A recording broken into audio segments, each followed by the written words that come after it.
Peanuts, and welcome to anyone who is new to this podcast or to my channel. Now, this podcast covers true crime cases that may not be suitable for young listeners, so listener and viewer discretion is advised. Now, I'm going to be doing something a bit different here for the next 5 episodes, guys. I'm going to be doing a mini-series as such, and I'm taking us on a little bit of a different journey away from serial killers, at least for 5 episodes. I decided that I wanted to do something a little bit different when it comes to my true crime podcast, so I'm taking us away on a little bit of a mini-series. But today's episode, we're going to delve into the dark side of kinship. So this is going to explore some of the notorious family crimes and the psychological dynamics behind it. Now, obviously, the most obvious one, because I've done it so many times, I've done a couple of episodes on it, sorry guys, is the Menendez brothers. Now, I have done 2 episodes, so I probably don't need to give you too much of an update on this episode.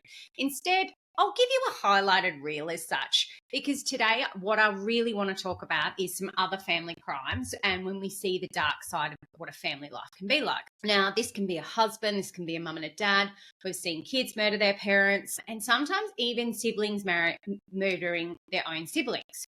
So I'm going to focus heavily on Chris Watts and the Turpin family. Now, let's just give a little bit of a recap about the Menendez brothers. So the brothers grew up in a wealthy home in Beverly Hills in California.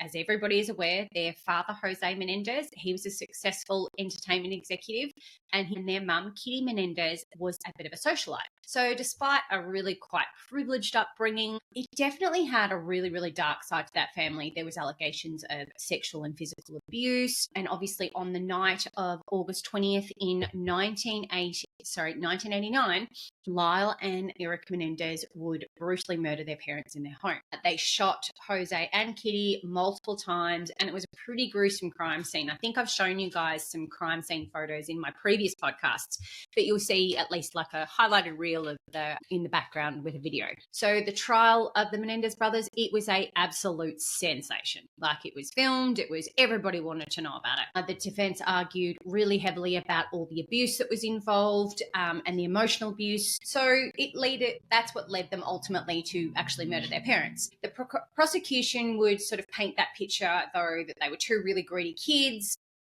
and they wanted to inherit a fortune. I delve really, really heavily into that in my podcast, in both of them, because I definitely have a very, very strong opinion on it. Their second trial, they were sentenced to life without the possibility of parole, but we are aware now that the boys may see the light at the end of the tunnel. I'll definitely keep you guys updated on that because I really am quite interested. If you will give me just a second, guys, I'm so sorry. The little puppy dog would like to go outside, so you'll just have to excuse me for 1 second. There's this phenomenal feature on my streaming platform called Riverside that now allows me to pause my recording so you don't actually get to see me like get up and see me do all the things with the dogs and stuff like that. But I absolutely have absolutely no doubt that she's going to want to come back inside in about 3 seconds. So if you do see me, suddenly it's like she appears again. That's our Charlotte girl. So just in case you guys actually watched last week's episode, I was wearing my husband's jersey number because he was playing for Victoria in indoor cricket. I am very, very happy to say that the guys won the national championship for Victoria. It was a really, really awesome game. Anyone who wants to watch the game, please let me know in the comment section and I will send you to Indoor Cricket Sports Victoria. They've got a YouTube channel and it was a really fabulous game. I was super proud of him. Big shout out to my husband, Glenn. You are an incredible sportsman. And it was really, and your team did such an awesome job. I'm so proud to call you my husband. And I'm very, very excited to be your wife. Enough about gushing about my husband. It's pretty easy. He's a pretty wonderful man. So it's pretty easy to sit here and gush about him. But on the flip side of that, we're going to talk about a husband that is not so fabulous. And so we're going to talk about the Watts family murders next.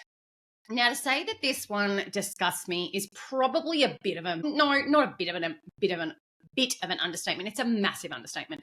This guy is just an absolute disgusting human being as far as I'm concerned. And I know I say that on a lot of podcasts, but for me, it really, really hits home when there's any type of abuse on kids, right? So the fact that he was able to kill his children and an unborn child just absolutely revolts me as a human being. And I really, really have absolutely zero sympathy for him in life at all. He is never going to get an ounce of remorse. He's never going to get any type of redemption when he's not seeking remorse for what he did. He is the scum of the universe as far as I'm concerned. A little bit extreme, but I have a strong opinion on this guy. So Christopher Lee Watts and Shannon Roos, I don't know how to pronounce her maiden name, so I'm not even going to try. They were originally both from North Carolina. Chris was from Spring Lake and Shannon was from Aberdeen. The two met in 2010 and they were married just a couple of years later. He met his wife, actually, Shannon, online during a particularly difficult period in her life. She'd been dealing with some really significant health challenges, specifically around lupus. She was really drained. She had been married previously, and he had just been also not a very nice human being. So she was going through a lot. So when she met Chris, she received a Facebook friend, never thought anything would come of it. She decided to accept the friendship and she never thought she was actually going to meet him. Their connection sort of grew from there. And also she shared a lot of her life on Facebook. She did a lot of lives and all that kind of stuff. And she shared a lot of it, but she said that Chris really supported her through some of her lowest moments. And it just really blossomed their relationship. She actually described him as the best thing that's ever happened to me and hoped that their story would inspire others that during their tough times that you can find light at the end of the tunnel. Now, according to many people that knew her and who were around her, she was really desperate to leave North Carolina. She wanted to, I'm guessing the reason that she wanted to leave there was it left a really bitter taste for her. There were things that hadn't gone right in her life in North Carolina. So I think she saw Colorado as like a opportunity to start fresh and Chris to start fresh. And I really wonder whether it was because everything she'd already been through that she thought Chris was an answer to her problems. And it was just, yeah. And watching the Netflix documentary, she went through a lot in her little life. And I say a little life and it's 30 odd years, but it was a lot. She had a lot of challenges and by everything that I've seen and everything that I've read, she just radiated happiness and she just seemed to take the bright side of life, that everything she had been through. But they would end up actually having two daughters, Bella Marie Watts, and she was nicknamed Bells. Then there was Celeste Catherine, and her nickname was Cece. They were born within 18 months of each other. So at the time of her death, though, Shannon was actually 15 weeks pregnant with a son that they had already planned to call Nico. They were in a 5-bedroom house in Colorado. They purchased that in about 2013. They ended up actually filing for bankruptcy in 2015. Just ended up working at Anadarko Petroleum while Shannon she worked from home, and she was a promoter for a company called Thrive. So at approximately around 10 to 2 on Monday, August 13th, she would return from a business trip in Arizona. She was dropped off by a friend of hers, Nicole. Over the weekend, Chris apparently had been home with their daughters. Later that day, so on the Tuesday, Nicole grew really concerned because Shannon was not actually responding to any of her phone calls, her messages. She'd missed an obstetrician appointment. So she knew that Shannon was quite her phone was, she would respond. So after she also missed one of her business meetings, it would be that Nicole would go around to their home and she would just be really, really concerned when no one was answering. She'd contacted Chris. He happened to be at work. And then she would end up calling the police department. A police officer would arrive around about 1:30. They were going to run a welfare check. It would be at that time that Chris would allow the officer to end up searching the house. They found the dog inside, but there's no sign of Shannon or the kids.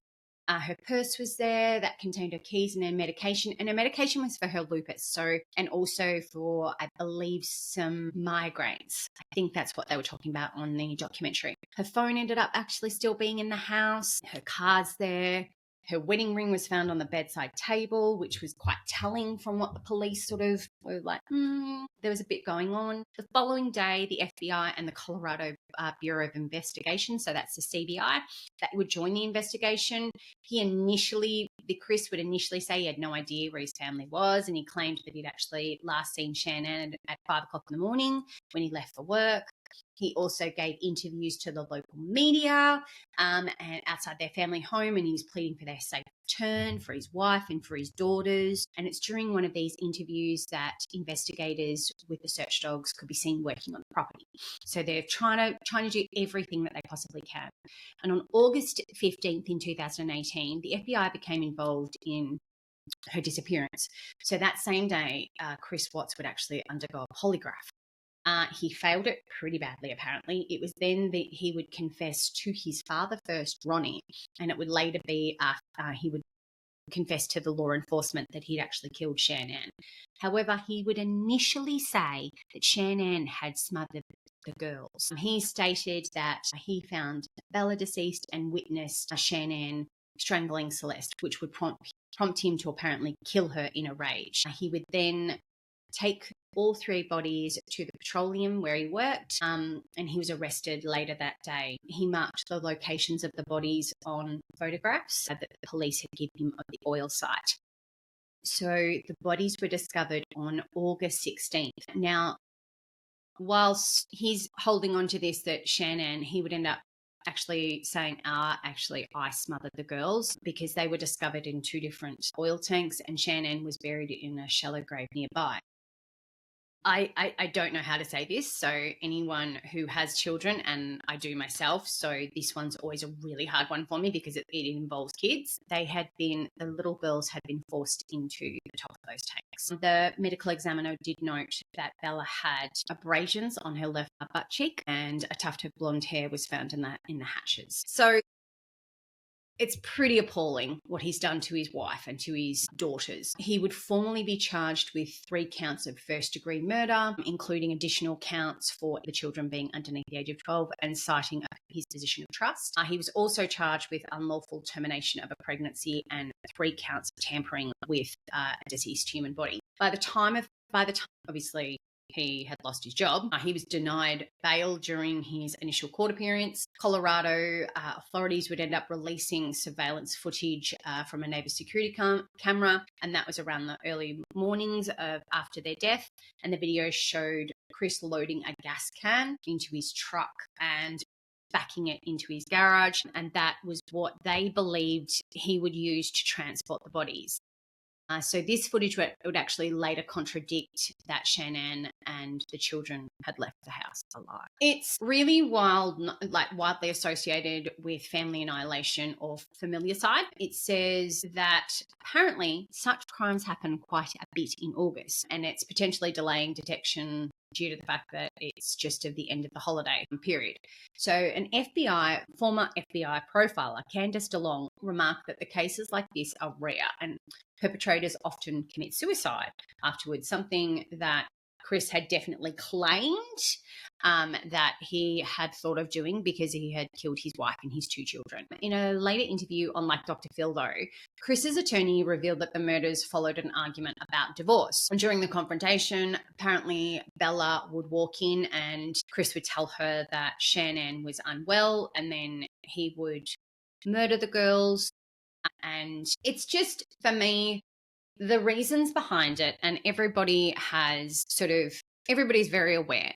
Chris was having an affair. He had told his mistress that he'd separated from his wife.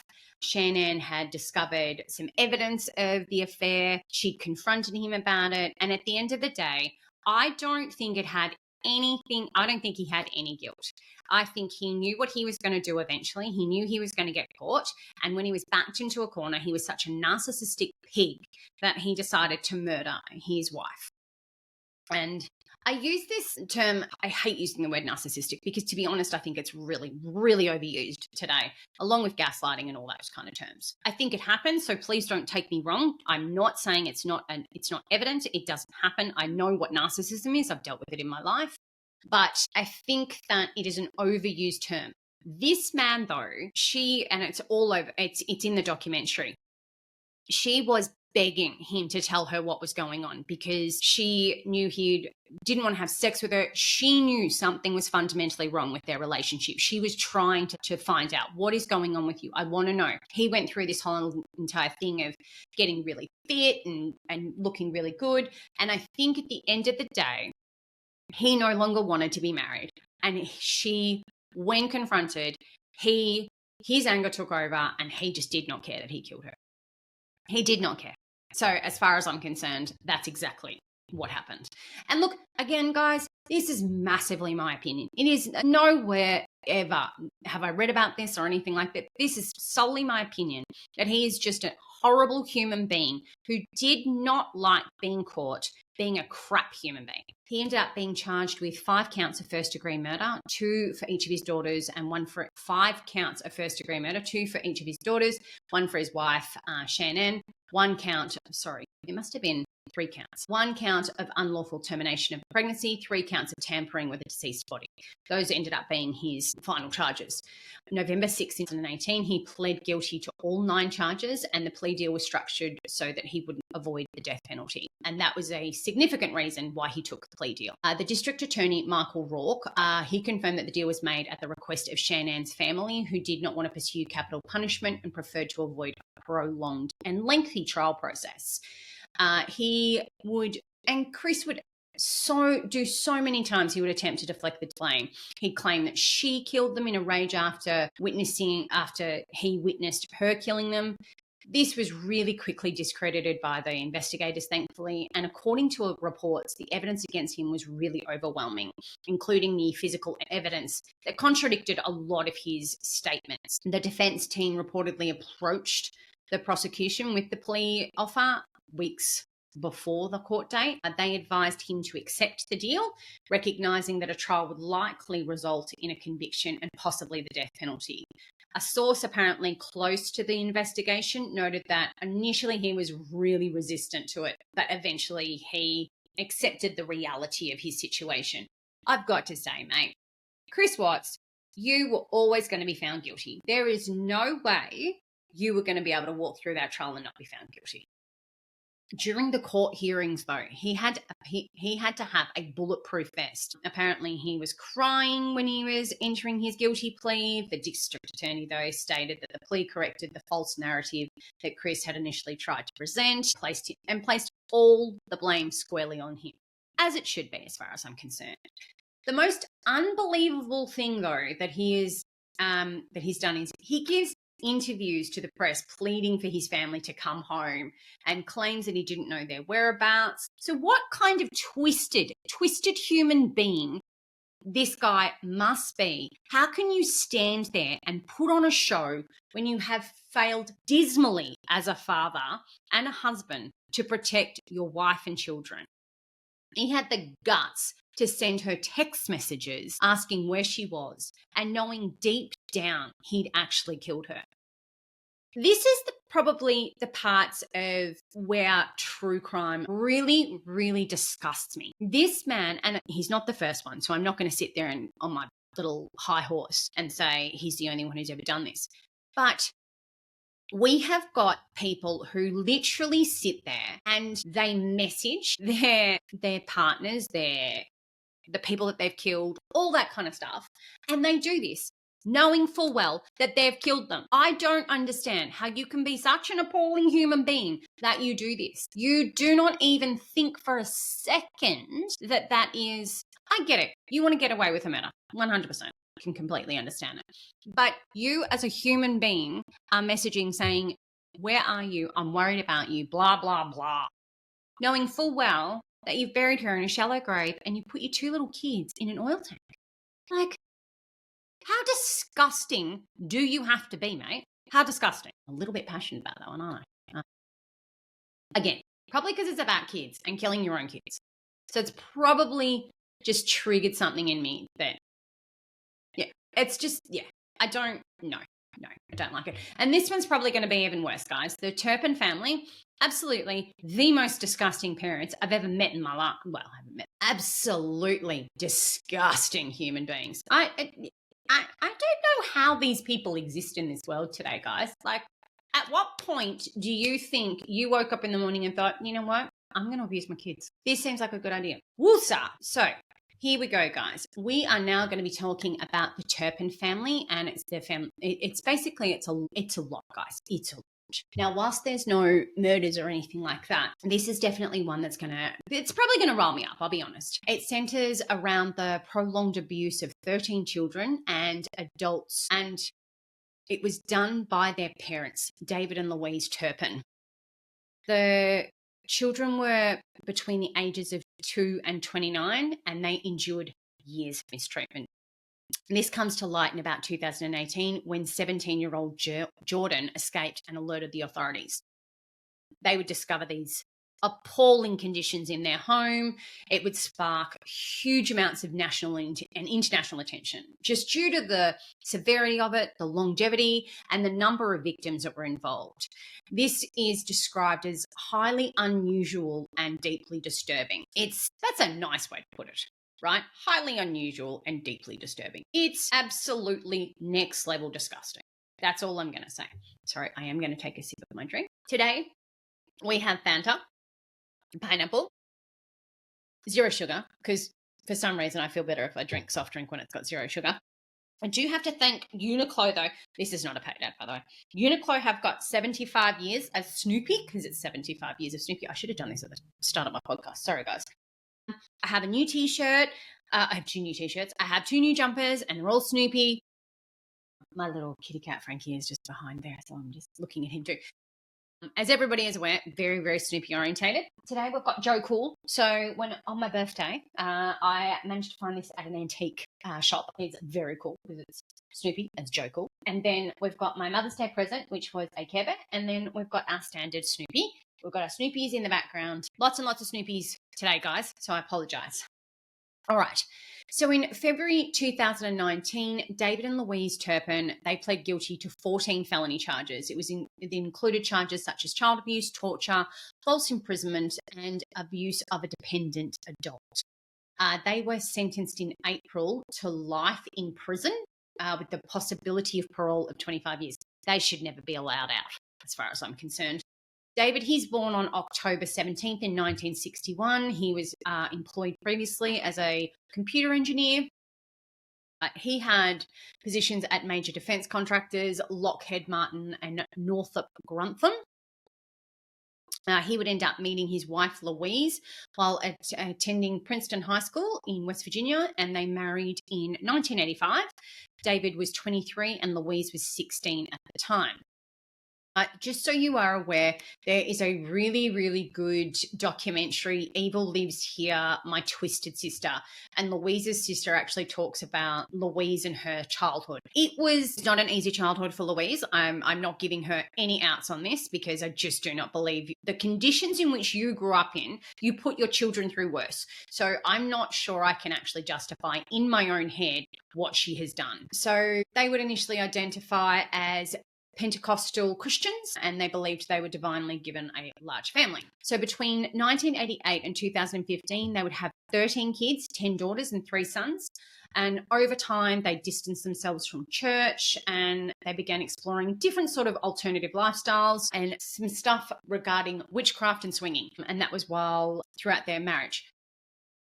I don't think you can really say that their lifestyles were alternative. It was just really, really extreme. Really extreme. So they resided initially in Fort Worth, Texas until 1999.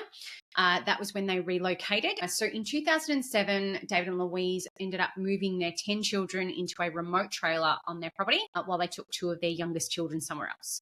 The older children were actually left predominantly unsupervised and receiving a limited amount of groceries once a week. It was definitely not sufficient enough for a family that size. Jordan, she was 6 at the time. She would later recall that she had endured a severe amount of hunger problems and often to resorting condiments like ketchup and mustard or even ice to sate that hunger pain. They would end up relocating to California in 2010. Neighbours discovered disturbing conditions, including feces, beds with restraints, dead animals, and just piles and piles of trash. In 2014, they would move to California. Sorry, in 2010, they moved inside Texas. So neighbors observed that the children were unusually quiet. They were often only spoke when spoken to, and described them as appearing really undernourished and very pale. Their behavior was described as withdrawn, with some children skipping instead of walking. They just looked.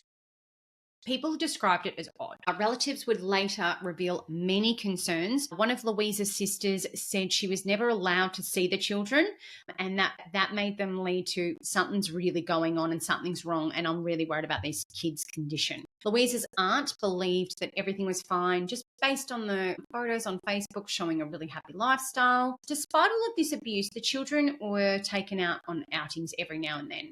So photos would actually surface when they're at Disneyland, dressed in Disney-themed black skirts. They were known to be, like David and Louise were huge Disney fans. They would even have personalized number plates, DS Land and DL Forever. At the time of their arrest, the Turpins were reportedly planning to move the family to Oklahoma. Jordan, once she overheard this, she decided it was time to try and escape and contact someone and get me out.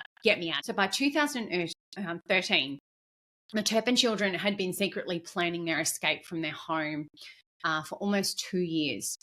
On January 14th of that year, two sisters climbed out a window. The younger, who happened to be just 13, became frightened and returned pretty quickly. But the 17-year-old Jordan, she managed to get far enough away to call 911 that she managed to find a deactivated cell phone. So she told the dispatcher that she and her siblings were being abused and described an unbearable smell in the house. She also reported that two of her sisters and one of her brothers was actually chained to a bed. Again, disgusting human beings. When deputies from the Riverside County Sheriff's Department would arrive, it would be for a welfare check. David and Louise would actually open up their door. Now, according to the authorities, Louise appeared confused about why they were there. Inside, it was deputies were met with the overwhelming stench of human waste, rotting food, dead animals, and filth was just everywhere. Dirt, grime, just absolute shit show of a household. They ended up discovering 12 kids in the house. One of them was shackled to a bed for weeks. Two appeared to have been recently unchained. Now, they were bruised, they were filthy, they were massively underweight, so much so that they believed all of them were minors. So 7 of them were actually adults over the age of 18. Their home would also consist of hundreds of handwritten journals documenting the children's lives. So for years, their parents, David and Louise, had subjected them to extreme abuse. It was imprisonment, it was beatings, it was strangulation. They were severely malnourished. They were allowed to only eat once a day and bathe just once a year. Now, this apparently got worse and worse. So initially it was once a month and it just got worse and worse. Now, due to this prolonged neglect, many appeared much younger than their ages. For instance, the eldest daughter, who was 29, she weighed an 82 pounds, and a 12-year-old had an arm the size of a 4-month infant. So the children, they had no real knowledge of the world. They didn't understand things like medication or even what the police really did. It drew massive, massive amounts of attention due to just the number of victims. The fact that it was their parents that did this to them, and just the amount of calculation and long-term nature of this abuse.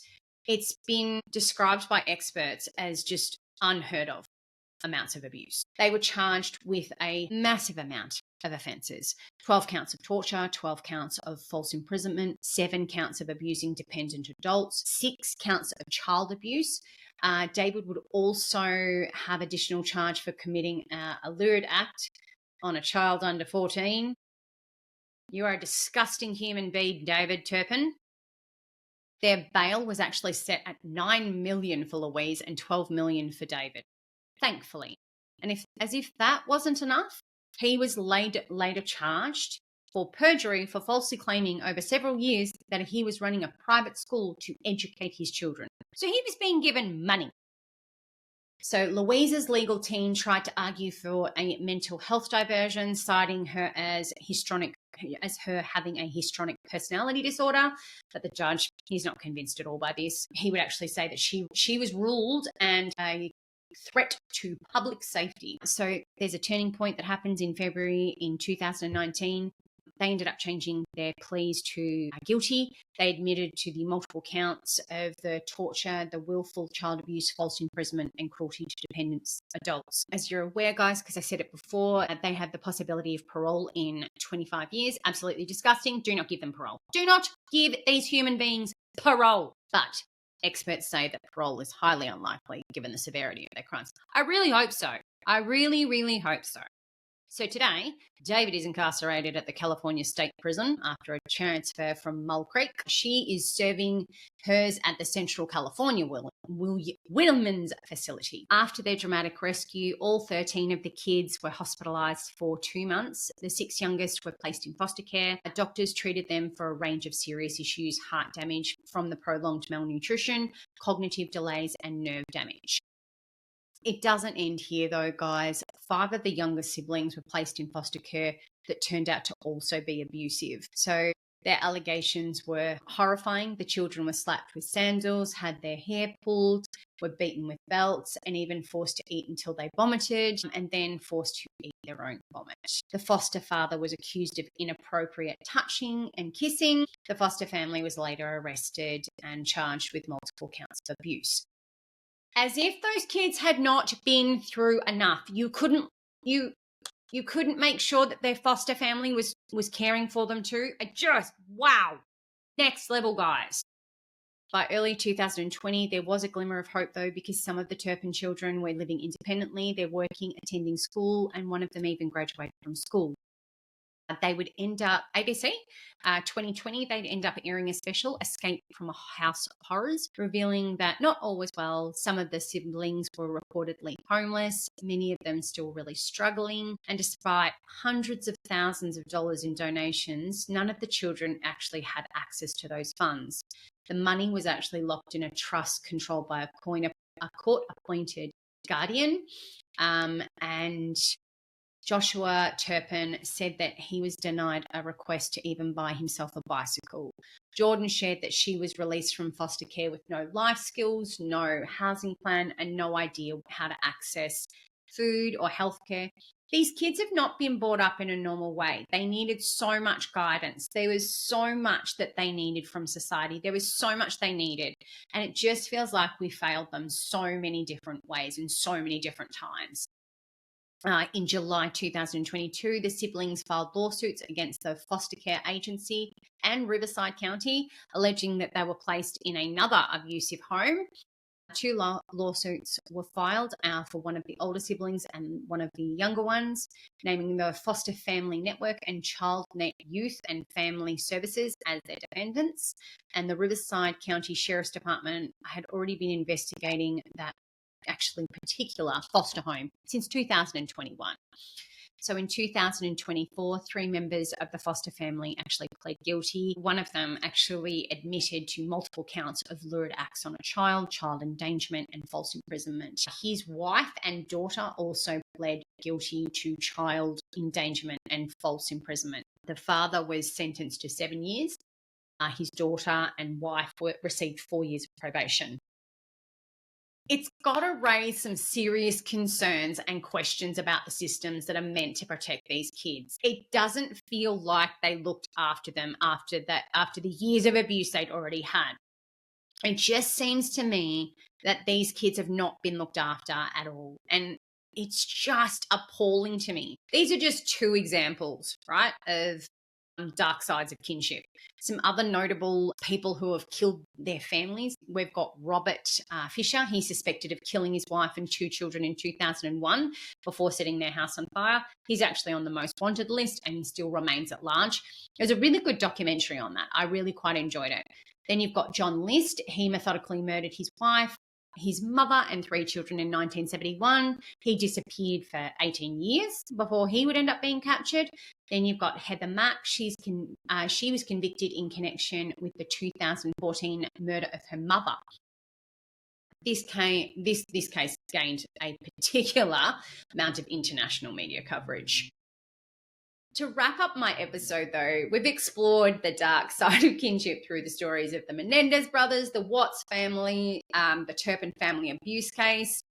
It's definitely revealing the complex dynamics of family relationships and the consequences of abuse and dysfunction. It's just really, I always feel really, really, really disgusted and a little bit unclean when I think about the abuse on children.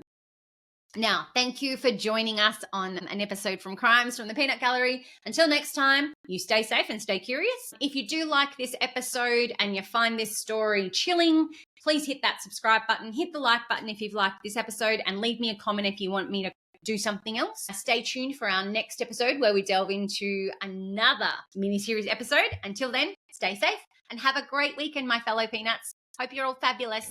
Bye.